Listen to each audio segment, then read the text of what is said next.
ලෝතුරු තථාගත බුදුමුවින් දෙසා වදාළ උතුම් ආර්ය වඩමින් සසර දුක සංසිඳමින් ස්වයං ඥානයෙන්ම යථා සත්‍ය අත්දකිමින් මෙලොව ගැන පරලොව ගැන නිවන ගැන ලෝක සත්වයාට ගීතයක් දේශනා කරන ශ්‍රවණ උතුමෝ ලොව බොහෝ විරල වූවත් මේ පින්බිම තවමත් එවැනි පූජනීය යතිවරයන්න් වහන්සේලාගෙන් හිඟ නැත. මහරහතුන් වැඩිමග ඔස්සේ දහම් පුත් පිළ ඔස්සේ සහ ධර්ම දේශනා ඔස්සේ දහම් මගේ යලි යලි මතු කළ දත්කමින් ලෝකානුකම්පාවෙන් මිනිස් වර්ගයා වෙත අපමණ වැඩසැලසූ මෙපින් බිම පහළ වූ එවැනි පූජනීය යතිවරයෙකි පූජ්‍ය රඹුක්කන සිද්ධාර්ථ හිමි. එතුමන්ගේ සිතට නැගුණු නිර්මල බුද්ධ භාෂිතයේ පෑන්තුඩ ඔස්සේ ගීතයකට පරිවර්තනය වූයේ ඔබ අපකාගේ සිතසුව සඳහාමය.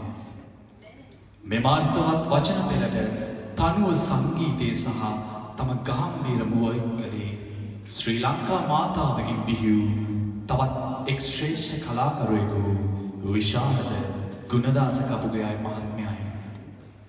මෙම දෙදෙනාගේ සංගතියෙන් බිහි වූ ඒ ශ්‍රේෂ්ඨ ගීතයෙන් පිළිබිඹුවන යම් කරුණක් නම් එයට දෘශ්‍යමාන සහ අදෘශ්‍යමාන අර්ථයක් ඇති බවයි. එම පාද පෙළ ඔබට කොඳුරන ප්‍රශ්නාර්ථය නම් මම කවුරුන්ද, දුක යන කුමක්ද, මගේ ජීවිතය මොන වගේද? ඒතං කො සරණං කෙමං ඒතං සරණ මුත්තමං ඒතං සරණ මාගම්ම සක්ක දුක්ඛා පමුච්චති. මදක් මෙනෙහි කර බලමු ඔබත් මමත් මේ සසර දනව්වේ තවම අසරණ වී ඇත්තේ යන්න. සවන් යොමා බලා සිටිමු පිහිටක් නැති සරණක් නැති මේ බුදු ගීතයට සාධාරණ ඉදිරි කිරීමට ගන්නා මේ වෑයම කොතෙක් සාර්ථකද බව.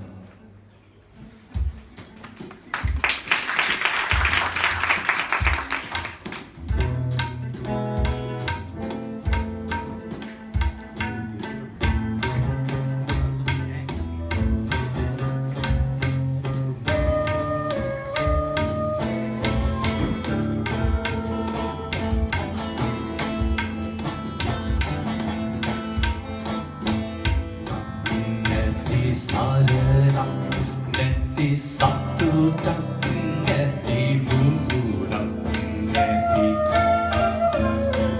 මේ සසර තනව්වේ අපි අසරණ වෙලාදී හිතට දැනෙනවා බුදුහාමුදුරුවනේ අපි අසරණ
the